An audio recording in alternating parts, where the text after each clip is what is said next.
कल्पना कीजिए कि आप अस्पताल के उस बिस्तर पर लेटे हुए हैं। आपका शरीर कमरे की मंद रोशनी के नीचे निष्क्रिय पड़ा है, जबकि हृदय निगरानी यंत्र की निरंतर बीप की ध्वनि एक अदृश्य और विशाल हृदय की धड़कन की तरह गूंज रही है, और मौत की छाया दूरस्थ और अज्ञेय क्षेत्रों से आने वाली ठंडी हवा की तरह मंडरा रही है। यह 2019 वर्ष की स्पष्ट वास्तविकता थी। गहन देखभाल इकाई में मैंने 102 वर्ष की आयु वाली एक दादी से मुलाकात की, जिन्होंने 4 अलग-अलग अवसरों पर मौत का सामना किया था। हर बार जब उनका हृदय धड़कना बंद कर देता, चिकित्सक सिर हिलाते हुए कहते कि सारी आशा समाप्त हो चुकी है, फिर भी वे लौट आती। जैसे एक नदी की धारा एक विशाल चट्टान से अवरुद्ध होकर भी महासागर तक पहुंचने के लिए अथक प्रयास करती है, उनकी जीवन की धारा लगातार अपना मार्ग तराशती हुई आगे बढ़ती रही। दादी ने मेरी हथेली मजबूती से पकड़ी। उनकी त्वचा शुष्क थी और हल्की कंपकंपी से भरी, लेकिन उसके भीतर जीवन की उग्र ज्वाला जल रही थी, और उन्होंने फुसफुसाते हुए कहा कि उन्होंने जीवितों के लिए निषिद्ध चीजें देखी हैं, क्योंकि उनके तीसरे हृदयाघात के दौरान दादी ने अपनी अनगिनत संस्करणों को देखा था, एक बिस्तर पर सांस लेने के लिए संघर्ष करती हुई, दूसरी चमत्कारिक रूप से बच जाती हुई, और तीसरी जो कभी बीमारी से ग्रस्त ही नहीं हुई। ये दर्शन उनकी चेतना को छूकर गुजरे थे, जैसे विशाल अंधकार में ब्रह्मांड में चमकते तारे, और दादी सोचती थीं कि क्या यह जीवन एक क्षणभंगुर भ्रम से अधिक नहीं है। शुरुआत में मैंने इसे निकट मृत्यु अनुभव से प्रेरित मतिभ्रम के रूप में खारिज कर दिया, एक मस्तिष्क द्वारा गढ़ा गया स्वप्न जो कगार पर डगमगा रहा था। लेकिन क्वांटम अमरत्व की सिद्धांत में गहराई से उतरने पर मैंने समझा कि दादी ने एक गहन सत्य की झलक देखी होगी, जो ब्रह्मांड की मूलभूत कणों के माध्यम से फुसफुसाई गई थी। तंत्रिका विज्ञानियों ने प्रदर्शित किया है कि गहरी नींद के दौरान चेतना पूरी तरह से समाप्त हो जाती है, बिना सपनों या विचारों के, मात्र एक अनंत अंतरिक्ष के बीच की शून्यता की तरह जो तारों के बीच फैली है। इसलिए जागने पर प्रश्न उठता है कि क्या आप वास्तव में वही इकाई हैं जो सोने से पहले थीं? यह प्रश्न बना रहता है, एक विचित्र असुविधा को जन्म देता है, जैसे दर्पण में देखना और एक परिचित लेकिन अपरिचित छाया का सामना करना। क्वांटम यांत्रिकी विज्ञान की वह शाखा जो सूक्ष्म जगत की खोज करती है, जहां दैनिक नियम उलझ जाते हैं, एक आकर्षक उत्तर प्रदान करती है, सुझाव देते हुए कि प्रत्येक सूक्ष्म कण अतिव्याप्ति की स्थिति में मौजूद होता है, जैसे श्रोडिंगर की बिल्ली, एक साथ जीवित और मृत तक जब तक निरीक्षण नहीं किया जाता। हमारे शरीर लगभग 10 की 28वीं घात तक मूलभूत कणों से बने हैं, एक विशाल संख्या जो हमारी नाजुकता और विशालता दोनों को रेखांकित करती है। जब हम मौत का सामना करते हैं, जैसे अचानक हृदयाघात में, क्वांटम स्तर पर यह घटना होती है और नहीं भी होती एक साथ, उस क्षण में ब्रह्मांड को 2 अलग-अलग समय रेखाओं में विभाजित करते हुए। एक में परिवार कब्र के किनारे रोता है, मिट्टी की सुगंध आंसुओं के साथ मिश्रित होकर, जबकि दूसरे में आप चमत्कारिक रूप से जीवित रहते हैं और सांस की गर्माहट आपके सीने में लौट आती है। आपकी चेतना केवल उस ब्रह्मांड में बनी रह सकती है जहां आप जीवित हैं, क्योंकि अन्य शाखाओं में मौत सभी धारणा को मिटा देती है, एक शाश्वत मौन छोड़कर जहां सभी तारे बुझ चुके हैं। यह विज्ञान कथा नहीं है, बल्कि क्वांटम यांत्रिकी की बहुविश्व व्याख्या है, जिसे भौतिक विज्ञानी ह्यू एवरेट द्वारा 1957 में प्रस्तावित किया गया, जिनकी बौद्धिक साहसिकता ने हमारी वास्तविकता की एक चक्करदार समझ के द्वार खोले। यह अवधारणा दावा करती है कि जब एक क्वांटम प्रणाली विकल्प का सामना करती है, ब्रह्मांड अनगिनत संस्करणों में शाखित हो जाता है, जैसे एक प्राचीन वृक्ष हजारों शाखाएं फैलाता है, प्रत्येक एक अलग भाग्य को वहन करता हुआ। कुछ शाखाओं में हम सुबह की ताजी हवा में सांस लेते हैं, जबकि अन्य में केवल पीछे रहने वालों की आहें बाकी रहती हैं, जो क्वांटम यांत्रिकी द्वारा मानवता को दिए गए सबसे दयालु उपहार और सबसे क्रूर अभिशाप का प्रतिनिधित्व करती हैं। आप कभी अपनी सच्ची पहचान की पुष्टि नहीं कर सकते, क्योंकि चेतना केवल उस शाखा के साथ बहती है जहां वह बनी रहती है। अधिक स्पष्ट करने के लिए फिजिकल रिव्यू लेटर्स में प्रकाशित एक अध्ययन पर विचार करें, जहां वैज्ञानिकों ने अनुमान लगाया है कि मानव मस्तिष्क प्रति सेकंड लगभग 10 की 13वीं घात तक क्वांटम स्थिति परिवर्तनों का अनुभव करता है। यह आंकड़ा एक कंप्यूटेशनल मॉडल से निकला है जो न्यूरोनल दक्षता और इलेक्ट्रॉनों के व्यवहार पर आधारित है, और यह वैज्ञानिक समुदाय में बहस को प्रज्वलित करता रहता है, क्योंकि प्रत्येक न्यूरोनल डिस्चार्ज और प्रत्येक सिनेप्टिक कनेक्शन इलेक्ट्रॉनों के क्वांटम छलांग को शामिल करता है। जैसे ब्रह्मांड की अव्यवस्थित नृत्य में एक अराजक घाटी। इसका अर्थ यह है कि क्वांटम स्तर पर आप इस क्षण में और एक सेकंड पहले आप पूरी तरह से अलग इकाइयां हो सकती हैं, जैसे एक ही स्रोत से निकलते दो नदियां जो दूर के समुद्रों की ओर बहती हैं। यदि यह अमूर्त लगता है तो एक सामान्य परिदृश्य की कल्पना करें जहां आज दोपहर के भोजन के दौरान आप रेस्तरां के दरवाजे पर सिचुआन व्यंजनों के तीखे स्वाद और जापानी भोजन की परिष्कृत सादगी के बीच झिझकते हैं। उस क्षण ब्रह्मांड विभाजित हो जाता है। एक ब्रह्मांड में आप सिचुआन चुनते हैं, आपकी जीभ जलती है, आप ठंडा पानी पीते हैं और दोपहर में एक गैस्ट्राइटिस विकसित हो जाती है जो आपको बिस्तर पर बांध देती है। एक महत्वपूर्ण बैठक छूट जाती है, जबकि घड़ी की टिक टिक आपकी गलत पसंद की निंदा करती प्रतीत होती है। दूसरे में आप कच्चा साशिमी खाते हैं और खाद्य विषाक्तता एम्बुलेंस की सायरन को भीड़ भरी सड़कों के माध्यम से बुलाती है। तीसरे में आप झिझकते हैं और भोजन छोड़ देते हैं, हाइपोग्लाइसीमिया से फुटपाथ पर बेहोश हो जाते हैं, जबकि दुनिया एक तूफान की तरह घूमती है। चौथे में आप मनमाने ढंग से चुनते हैं और एक शांत दिन का आनंद लेते हैं। पड़ोसी मेज से हंसी ब्रह्मांड की कृपा की तरह गूंजती है। स्पष्ट रूप से आपकी चेतना चौथे ब्रह्मांड में निवास करती है, क्योंकि आप जीवित और जागरूक हैं, जबकि अन्य शाखाओं में बीमारी या दुर्घटना ने चेतना को बाधित कर दिया है। हालांकि एक भोजन को घातक परिणाम मानना अतिशयोक्ति लग सकता है, भौतिक विज्ञानी जटिल गणनाओं के माध्यम से दावा करते हैं कि यहां तक कि दिनचर्या की क्रियाएं अरबों क्वांटम शाखाओं को जन्म देती हैं। इन असंख्य संभावनाओं में आप अकल्पनीय तरीकों से मरते हैं, छोटी असफलताओं से लेकर आपदाओं तक, लेकिन चेतना केवल जीवित शाखा के साथ बहती है, जैसे एक नाव समुद्र पर नौकायन करती हुई हमेशा सुरक्षित तट की ओर जाती है। डबल स्लिट प्रयोग, जिसे पहली बार 1927 में किया गया, इस विचित्रता को दर्शाता है, दिखाते हुए कि जब एक इलेक्ट्रॉन दो संकीर्ण स्लिटों के माध्यम से दागा जाता है, यदि निरीक्षित नहीं किया जाता तो वह दोनों से एक साथ गुजरता है, एक शांत झील पर लहरों की तरह हस्तक्षेप पैटर्न बनाता है। लेकिन यदि यह निरीक्षित किया जाता है कि वह किस स्लिट से गुजरता है, तो हस्तक्षेप पैटर्न गायब हो जाता है और इलेक्ट्रॉन अचानक एक मार्ग चुन लेता है, जैसे ब्रह्मांड छिपने छिपाने का खेल खेल रहा हो। और भी विचित्र है जॉन व्हीलर की विलंबित चुनाव संस्करण, जहां निरीक्षण का निर्णय इलेक्ट्रॉन के स्लिटों से गुजरने के बाद लिया जाता है, फिर भी परिणाम इलेक्ट्रॉन के पिछले व्यवहार को बदल देता है। क्वांटम क्षेत्र में समय की दिशा उलट सकती है, जैसे एक नदी अपने स्रोत की ओर बहती हुई जीवन की रैखिकता पर असुविधा जगाती है। कल्पना कीजिए एक बिल्ली को एक बॉक्स में बंद किया गया है, जिसमें एक रेडियोएक्टिव परमाणु है जो यदि क्षय होता है तो जहर की शीशी तोड़ देता है। बॉक्स खोलने से पहले परमाणु अतिव्याप्ति में है, क्षयित और अक्षयित एक साथ, इसलिए बिल्ली जीवित और मृत दोनों है। उसकी म्याऊं अनिश्चितता के क्षेत्र में गूंजती है। एरविन श्रोडिंगर ने इस विचार प्रयोग को क्वांटम यांत्रिकी की बेतुकीपन की व्यंग्य के लिए कल्पित किया, लेकिन यह एक आधारभूत पत्थर बन गया।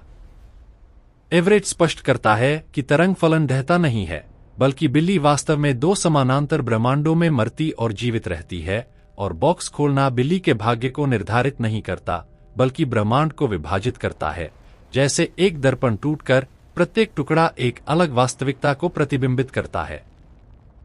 लागत यह है कि अब आपकी अनगिनत संस्करणें मौजूद हैं, प्रत्येक अलग खुशियां और दुख वहन करती हुई, ब्रह्मांड के अनंत गलियारों में भूतों की तरह भटकती हुई। अब एक चरम परिदृश्य की कल्पना कीजिए जहां आप एक तूफान के दौरान विमान में सवार हैं।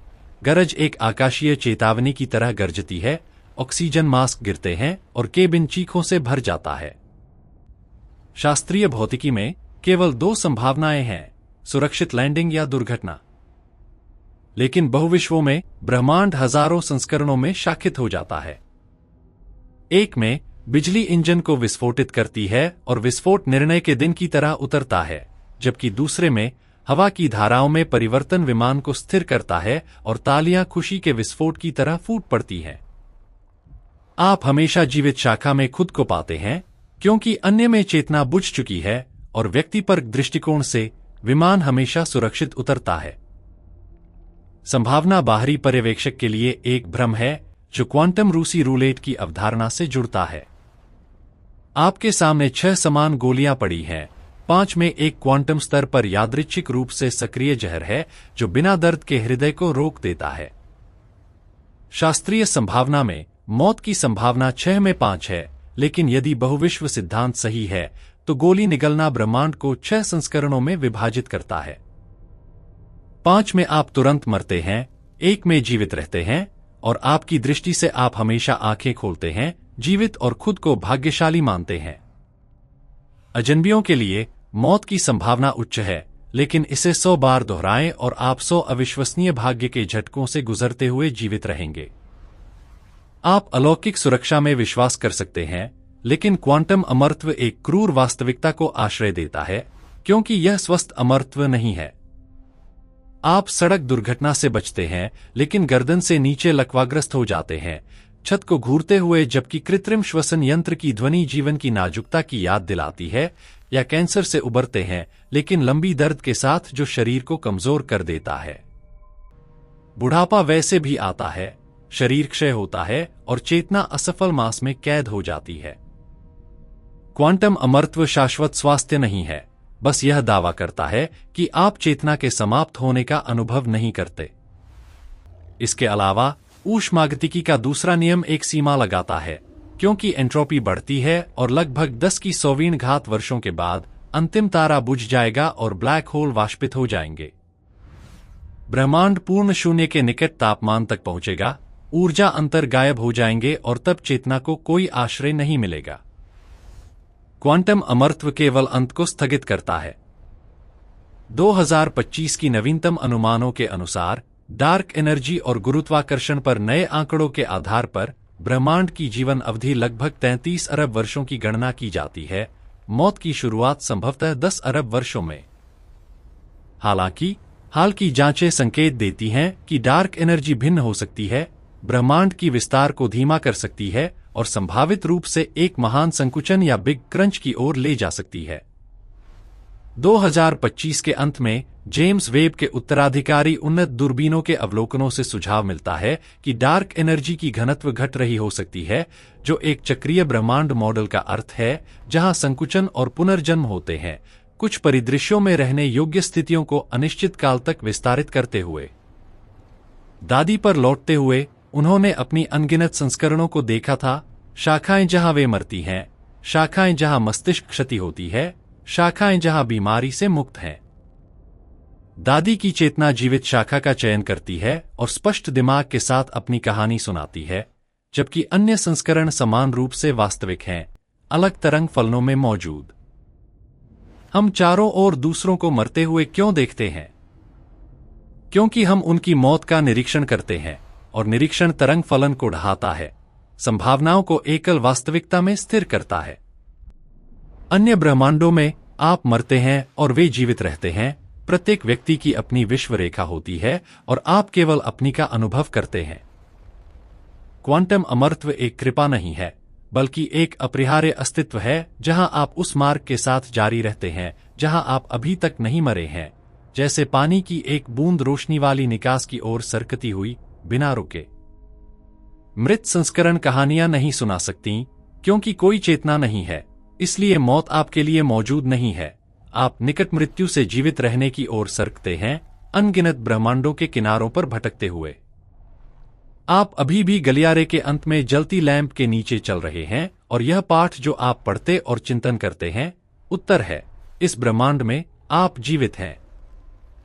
यह क्वांटम अमरत्व है, कोई कल्पना नहीं, बल्कि भौतिकी की ठंडी वास्तविकता। आप मौत पर विजय नहीं प्राप्त करते, बस उस मार्ग पर कदम रखते हैं जहां आप अभी तक नहीं मरे हैं, एक मार्ग जो किसी प्रत्यक्ष अंत से रहित हो सकता है। लेकिन सूक्ष्म से महाकाय की ओर देखें, क्योंकि बड़ा ब्रह्मांड समान रहस्यों से भरा है। क्या आप मानते हैं कि पृथ्वी अंतरिक्ष में लटकी हुई है, किसी बल द्वारा समर्थित? गलत।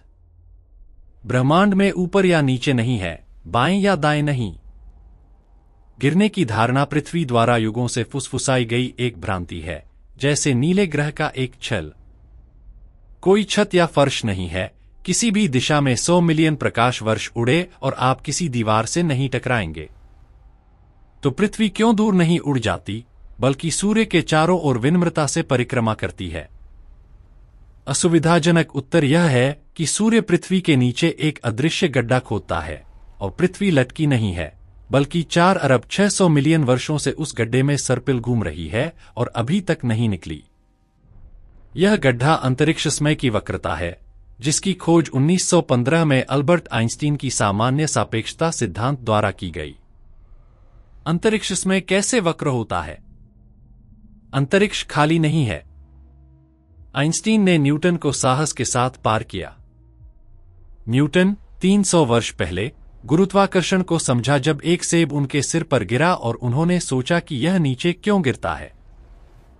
पृथ्वी सेब को आकर्षित करती है, लेकिन उन्होंने गुरुत्वाकर्षण क्या है या यह लाखों किलोमीटर के शून्य से कैसे गुजरता है, इसका स्पष्टीकरण नहीं दिया। आइंस्टीन घोषणा करते हैं कि गुरुत्वाकर्षण बल के रूप में मौजूद नहीं है, बल्कि यह मात्र अंतरिक्ष समय की वक्रता का भ्रम है। एक तनी हुई चादर की कल्पना कीजिए जिसके केंद्र में एक भारी लोहे की गेंद है। चादर वक्र हो जाती है। एक कांच की गेंद रखें और वह गेंद की ओर लुढ़केगी, लेकिन क्षैतिज वेग दें और वह परिक्रमा करेगी। यह पृथ्वी और सूर्य है। सूर्य पृथ्वी से 3,30,000 गुना अधिक द्रव्यमान वाला अंतरिक्ष समय को एक विशाल क्रेटर में वक्र करता है और पृथ्वी उस वक्रता का अनुसरण करती है, सरकती हुई, और इसे परिक्रमा कहा जाता है। पृथ्वी वक्र अंतरिक्ष समय में सीधी चलती है, लेकिन वृत्ताकार प्रतीत होती है। 1919 में आर्थर एडिंगटन ने एक ग्रहण के दौरान इसकी पुष्टि की जब उन्होंने देखा कि दूर के तारे की रोशनी सूर्य के निकट वक्र होती है। रोशनी सीधी चलती है, लेकिन विचलन अंतरिक्ष समय की वक्रता सिद्ध करता है, आइंस्टीन की सत्यता की पुष्टि करता है। पृथ्वी सूर्य में क्यों नहीं गिरती? उसके क्षैतिज वेग के कारण, जो 29.8 किलोमीटर प्रति सेकंड है, एक गोली की गति से 33 गुना 7 मिनट में पृथ्वी की परिक्रमा। यदि यह अचानक रुक जाए तो पृथ्वी 65 दिनों में सूर्य से टकराएगी, सब कुछ भस्म कर देगी। लेकिन शून्य में बिना घर्षण के 4 अरब 600 मिलियन वर्षों से वेग बना रहता है। यह वेग कहां से आया? सौर मंडल के जन्म पर लौटेन। 4 अरब 600 मिलियन वर्ष पहले गैस और धूल की पूर्वसौर निहारिका गुरुत्वाकर्षण से संकुचित हुई। कोणीय संवेग संरक्षित करते हुए घूर्णन तेज हुआ, जैसे बर्फ पर स्केटर अपनी बाहें सिकोड़कर। केंद्र सूर्य बना, अवशेष ग्रह, और पृथ्वी उस घूर्णन को उत्तराधिकार में लेती है। किसी ने इसे धक्का नहीं दिया, यह जन्म से चल रही है। पृथ्वी एक नाजुक संतुलन है, क्योंकि यदि वेग बहुत अधिक होता तो वह ठंड में एक भटकता ग्रह बन जाती, और बहुत कम होता तो सूर्य में गिर जाती। यह ब्रह्मांड की प्राकृतिक चयन है, और पृथ्वी एक क्रूर उत्तरजीवी है।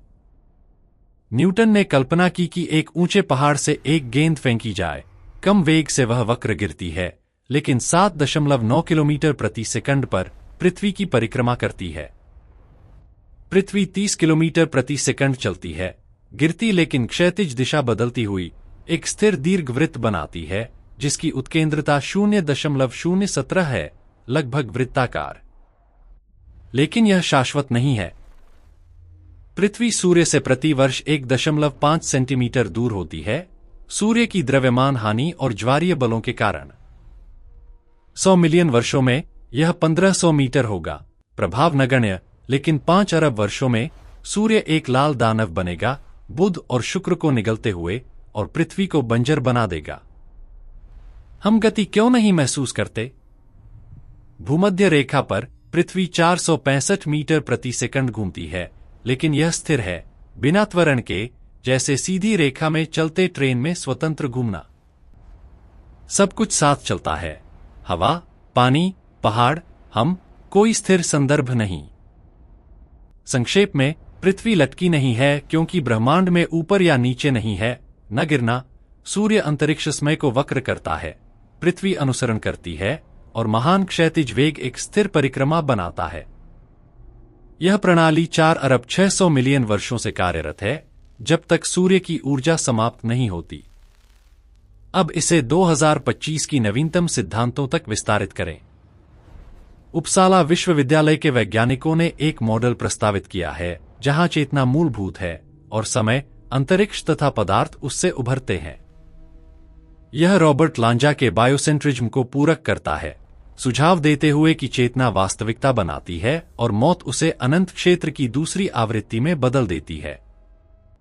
रोजर पेनरोज और स्टुअर्ट हैमरॉफ की ऑर्केस्ट्रेटेड ऑब्जेक्टिव रिडक्शन सिद्धांत दावा करती है कि चेतना मस्तिष्क के माइक्रोट्यूब्यूल्स में क्वांटम कंप्यूटेशनों से जुड़ी है, प्रति सेकंड सैकड़ों क्यूबिट्स का अनुमान लगाते हुए। हालांकि मैक्स टेगमार्क गर्म और नम मस्तिष्क में क्वांटम स्थिरता की आलोचना करते हैं। विश्वसनीय नेटवर्क जैसे रेडिट और एक्स पर उत्साही बहसें होती हैं और 2024 के एक लेख में फिज ऑर्ग पर खुलासा होता है कि सिमुलेशन क्वांटम से शास्त्रीय गुण उत्पन्न करते हैं, बहुविश्व व्याख्या और देखी गई वास्तविकता के साथ संगत। लेकिन क्वांटा मैगजीन में एक आलोचना जोर देती है कि हम केवल एक दुनिया देखते हैं, पूछते हुए कि अनगिनत क्यों। शॉन कैरोल बहुविश्वों की सादगी के लिए वकालत करते हैं, तरंग फलन के ढहाव को समाप्त करते हुए, और डेविड डॉयच कई ब्रह्मांडों में संभावनाओं को अनुकूलित करते हैं। 2025 में गूगल का विलो क्वांटम कंप्यूटर ऐसी साक्ष्य प्रदान करता है जो सुझाव देता है कि कंप्यूटेशन समानांतर ब्रह्मांडों का उपयोग करते हैं, बहुविश्व व्याख्या को मजबूत करता है। दिसंबर 2024 में प्रकाशित संख्यात्मक सिमुलेशन दिखाते हैं कि कैसे शास्त्रीय दुनिया क्वांटम बहुविश्वों से उभरती है, लंबे समय की आलोचनाओं को संबोधित करते हुए। ऑर्केस्ट्रेटेड ऑब्जेक्टिव रिडक्शन के लिए प्रयोगात्मक समर्थन बढ़ा है। 2025 के अध्ययनों में माइक्रोट्यूब्यूल्स में क्वांटम प्रभाव प्रदर्शित करते हुए, संभावित रूप से चेतना को क्वांटम प्रक्रियाओं से जोड़ते हुए। क्वांटम अमरत्व पर चर्चाएं फैल रही हैं, 2024 के लेखों में खोजते हुए कि कैसे चेतना शाखित वास्तविकताओं में शाश्वत रूप से बनी रह सकती है। रॉबर्ट लांजा का बायोसेंट्रिज्म विकसित हुआ है, हाल की चिंतनों में पूछते हुए कि क्या अतीत अभी भी मौजूद है, चेतना को समय के वास्तुकार के रूप में मजबूत करते हुए। एक व्यापक संदर्भ में क्वांटम अमरत्व सापेक्षता के साथ जुड़ता है। दोनों रैखिक धारणा को चुनौती देते हैं। बहुविश्वों में कुछ शाखाओं में आप शाश्वत रूप से जीवित रहते हैं। सामान्य सापेक्षता में पृथ्वी एक अंतहीन गिरावट में है। इस पर चिंतन भावनाओं को हिलाता है और मौत का भय अनंत के प्रति जिज्ञासा में घुल जाता है। ब्रह्मांड की हवा फुसफुसाती हुई कि आप एक बड़े कालीन का हिस्सा हैं, जहां प्रत्येक चुनाव एक नया दुनिया खोलता है और प्रत्येक गति अंतरिक्ष समय के साथ एक नृत्य है। उस क्षण अस्पताल की उस बूढ़ी महिला के बिस्तर के पास खड़े होकर अस्पताल की निर्जीव मंद रोशनी में मैंने सोचा कि उनके शब्द केवल एक थके हुए दिमाग का अंतिम भ्रम है, टूटे सपनों के टुकड़े चेतना की कगार पर तैरते हुए। बाद में ही समझ आया, सैद्धांतिक भौतिकी और ब्रह्मांड विज्ञान के गहराई में डुबकी लगाने के बाद, कि वे भ्रमित नहीं थीं, बल्कि अदृश्य वास्तुकला का काव्यात्मक वर्णन कर रही थीं जो हमें सहारा देती है, कणों और संभावनाओं का यह शाश्वत नृत्य जो वास्तविकता को बुनता है। और यहाँ इन खोजों की विशालता के सामने हमें रुकना चाहिए और इन मौन खोजकर्ताओं को अपनी सबसे गहन और ईमानदार कृतज्ञता अर्पित करनी चाहिए, भौतिक विज्ञानियों, गणितज्ञों और स्वप्नद्रष्टाओं को, जो केवल चौक और विचार से सशस्त्र गहन में झांकने की हिम्मत करते हैं, ज्ञान की रोशनी हमें लाने के लिए। उन चमकदार दिमागों को जो अपनी जिंदगियां सितारों और परमाणुओं की भाषा को समझने में खपा देते हैं, हमें अस्तित्व की राजसी मशीनरी की एक झलक देने की अनुमति देते हुए, भले ही एक क्षण के लिए। मुझे केवल उम्मीद है कि यह समझ हमें अनंत के सामने भय से नहीं भरती, बल्कि हमें यह शांति प्रदान करती है कि प्रत्येक क्षण अनंत है और हमारी जिंदगियां अपनी सभी संस्करणों में ब्रह्मांड के कपड़े में बहुमूल्य धागे हैं। ऐसी चीजें हैं जो हमारी दृष्टि से बच जाती हैं, अंधकार में प्रतीक्षा करते रहस्य, लेकिन जब तक मानव जिज्ञासा बनी रहती है, चेतना की रोशनी ब्रह्मांड के अंधकार को रोशन करने वाला शाश्वत दीपक बनी रहेगी। हमें याद दिलाते हुए कि यहाँ और अब सांस लेना और सोचना का सरल तथ्य निस्संदेह उस चमत्कार का सबसे जीवंत प्रमाण है। दोपहर की रोशनी अस्पताल की वेनेशियन ब्लाइंड्स से छनकर आ रही थी, एंटीसेप्टिक से भरे हवा को निलंबित धूल की पट्टियों में काटते हुए जो सम्मोहक धीमेपन से नाच रही थीं। उन सुनहरी कणों को देखते हुए मैं भौतिक विज्ञानियों द्वारा बताई गई क्वांटम फोम के बारे में सोचने से खुद को रोक नहीं सका, वह अदृश्य उबाल जहां वास्तविकता अभी तय नहीं करती कि क्या बने। बूढ़ी महिला, जिनकी सांसें और अधिक क्षीण हो रही थीं, ठीक उस सीमा पर फंसी प्रतीत हो रही थीं, एक पैर इस कमरे की ठोसता में और दूसरा उस महासागर की विशालता को टटोलते हुए जिसे हम जीवित मात्र अपनी समीकरणों से झांकना शुरू कर रहे हैं। यह भ्रम नहीं था, अब मैं जानता हूं। जबकि उनका नाड़ी मॉनिटर पर धीमा हो रहा था, एक बीप जो टूटने के कगार पर एक इलास्टिक की तरह खिंच रही थी, उनकी चेतना एक पुरानी लैंप की तरह बुझ नहीं रही थी, वह डिकोहियर हो रही थी। शास्त्रीय भौतिकी में मौत एक पूर्ण विराम है, एक कंक्रीट दीवार जिसके खिलाफ जीव विज्ञान टकराता है। लेकिन विलो प्रोसेसर द्वारा खुली परिदृश्य में मौत एक प्रिज्म की तरह अधिक है।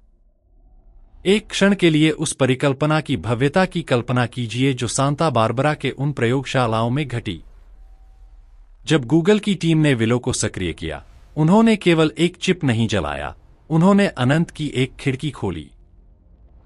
गणना के वे 5 मिनट, जो 10 सेप्टिलियन वर्षों की ब्रह्मांडीय इतिहास को संक्षिप्त करते हैं, जादू नहीं थे। वे, जैसा हार्टमुट नेवेन ने भय और श्रद्धा के मिश्रण से सुझाया, एक ब्रह्मांडीय लूट का कार्य थे। चिप पड़ोसी ब्रह्मांडों में खुद की अरबों प्रतियों के कंप्यूटेशनल संसाधनों को उधार ले रही थी।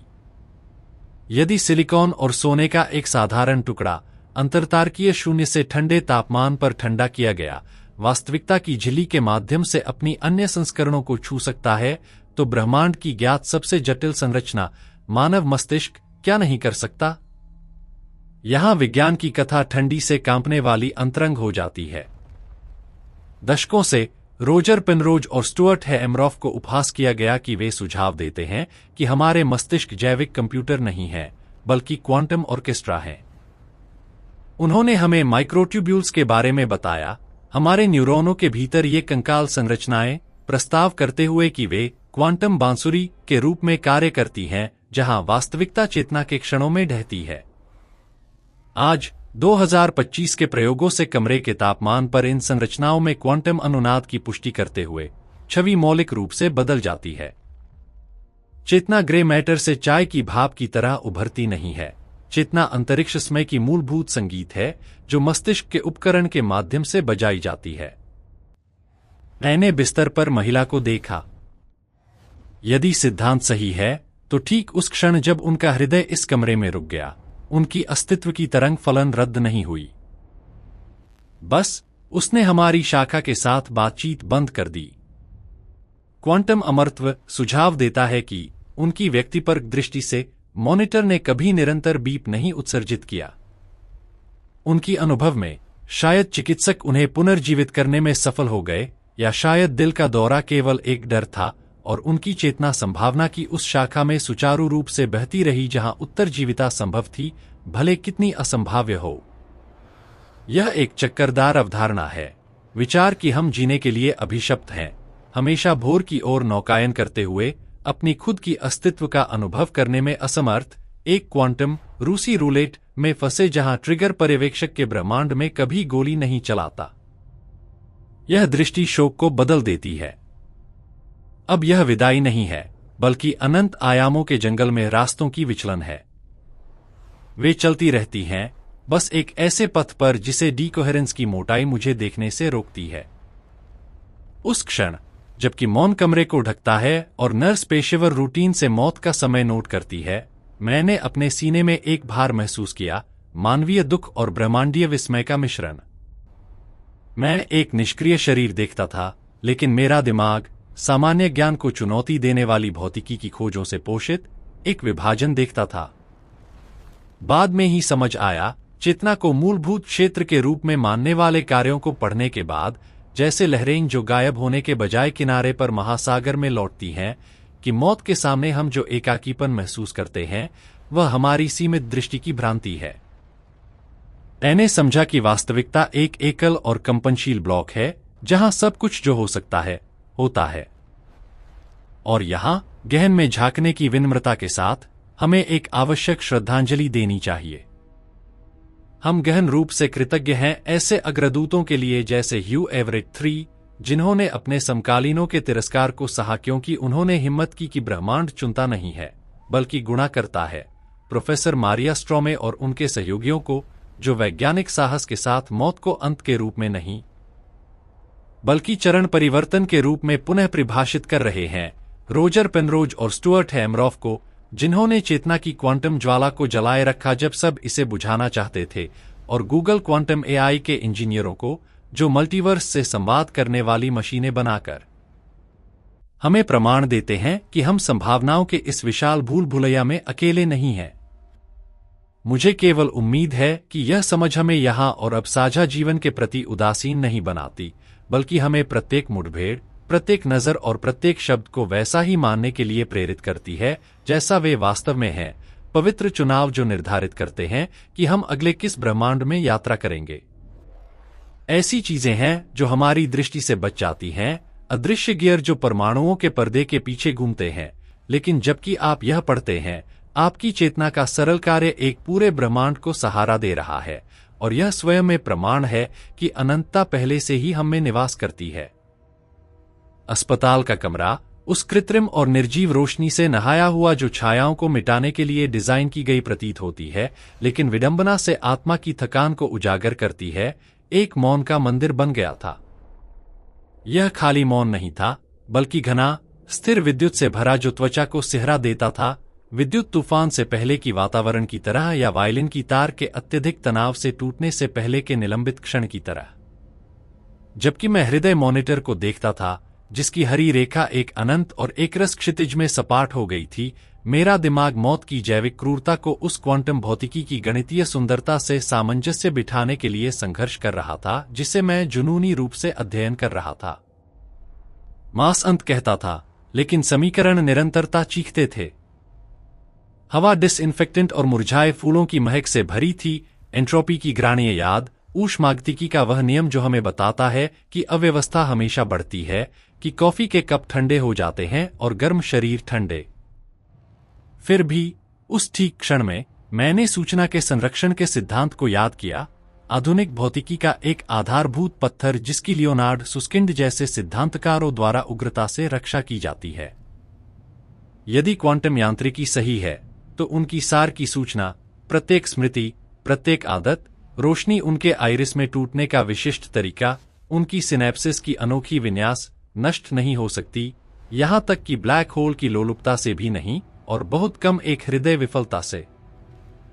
सूचना वाष्पित नहीं होती, वह पुनर्व्यवस्थित होती है, रूपांतरित होती है, घटना क्षितिज की सतह पर एनकोड होती है या सबसे साहसी सिद्धांतों के अनुसार विस्थापित होती है।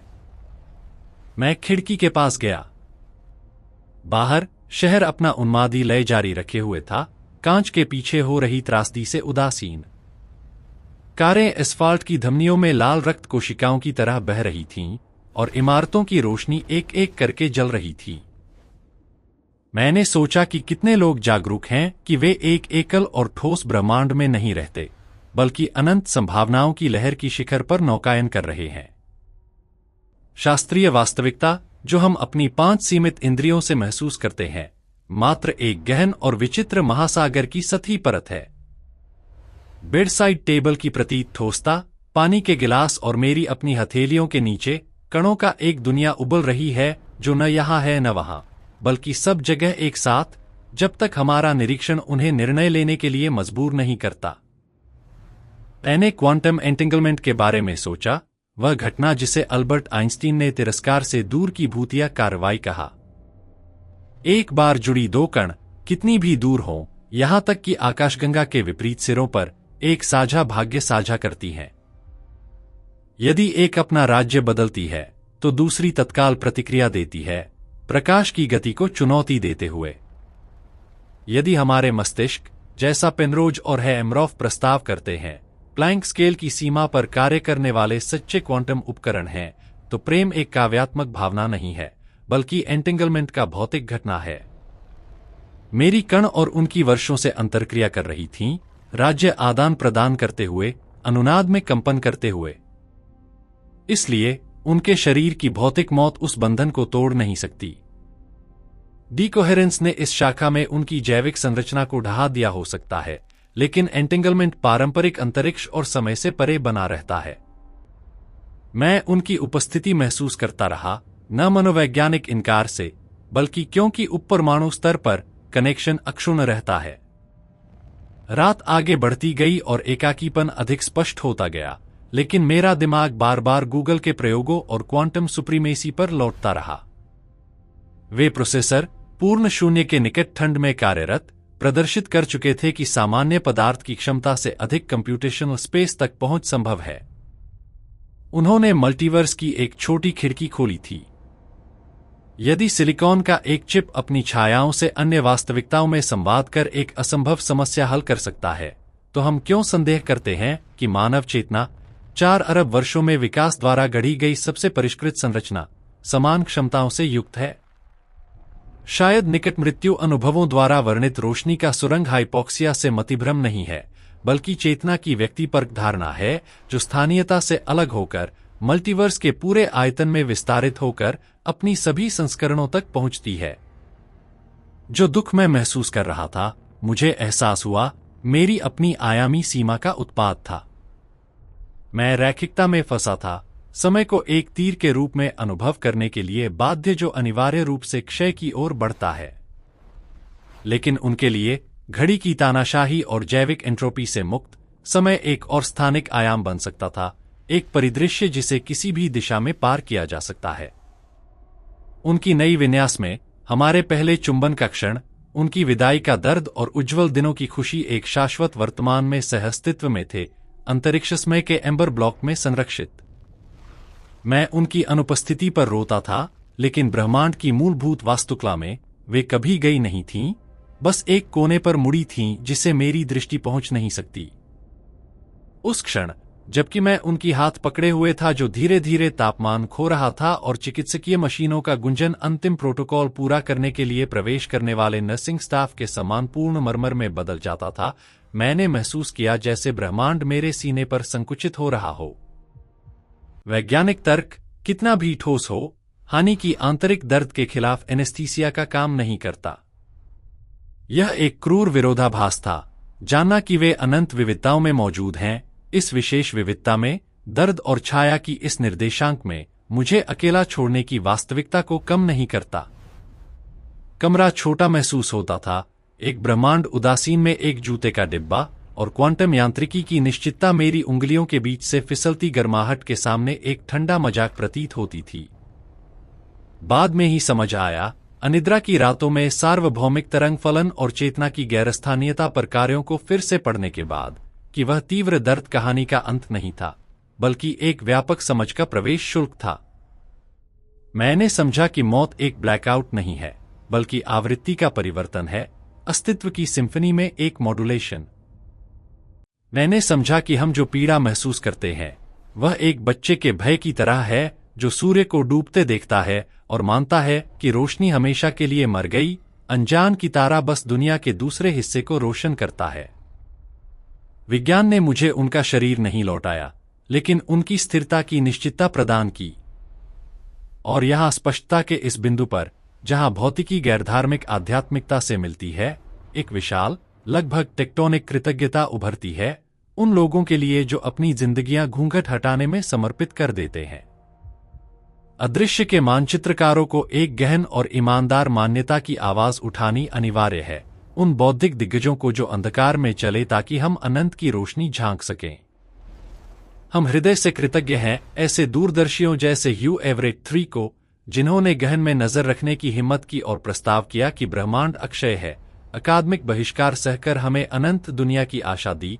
हम अपनी कृतज्ञता फैलाते हैं रोजर पेनरोज और स्टुअर्ट हेमरॉफ को, जिन्होंने भौतिकवाद के घटावादी ज्वार के खिलाफ हमारी मन को ब्रह्मांड की मूलभूत ज्यामिति में जड़े होने का बचाव किया, हमें जैविक मशीनों से अधिक होने की गरिमा लौटाई और हम गूगल क्वांटम एआई और अन्य अग्रणी प्रयोगशालाओं के इंजीनियरों और भौतिक विज्ञानियों के अथक कार्य का सम्मान करते हैं, जो प्रत्येक स्थिर क्यूबिट और सुधारित त्रुटि के साथ ऐसे दूरबीन बना रहे हैं जो हमें एक दिन सितारों को नहीं बल्कि खुद की अन्य संस्करणों को देखने की अनुमति देंगे, कठोर आंकड़ों से पुष्टि करते हुए जो हृदय हमेशा से जानता था। मुझे केवल उम्मीद है कि यह नई दृष्टि हमें निष्क्रिय पर्यवेक्षक नहीं बनाती, विश्वास करते हुए कि दूसरे ब्रह्मांड में हम बेहतर करेंगे, बल्कि इस प्लेन में मौलिक दया के लिए उत्प्रेरक बने। जानना कि प्रत्येक निर्णय वास्तविकता को विभाजित करता है। हमें प्रत्येक उच्चारित शब्द और दिए गए सहारे के सामने जिम्मेदारी से कांपना चाहिए। काश हम उस तीव्रता से जीते जैसे जो जानता है कि वह केवल एक जीवन की नहीं बल्कि सृष्टि की पूरी शाखा की कहानी लिख रहा है, और जो प्रेम हम यहाँ देते हैं वह उन भौतिक नियमों से गूंजता है जिन्हें हम अभी केवल बड़बड़ाते हैं, उन सभी आयामों में जहां हमारे प्रियजन बने रहते हैं। ऐसी चीजें हैं जो रेटिना कैद नहीं करती और ऑसिलोस्कोप रजिस्टर नहीं करते, सुनहरे धागे जो वास्तविकता की छिपी बुनाई को बुनते हैं और हमें मांस के विघटन से परे एकजुट रखते हैं। और जबकि आप आज रात आंखें बंद करते हैं, याद रखें कि आपकी चेतना ब्रह्मांडीय रात में एकाकी मोमबत्ती नहीं है, बल्कि एक ज्वाला है जो सब जगह एक साथ जलती है। और कहीं क्वांटम दर्पण के दूसरी ओर जो हाथ आप सोचते हैं कि छोड़ दिया है, अभी भी आपका मजबूती से पकड़े हुए है।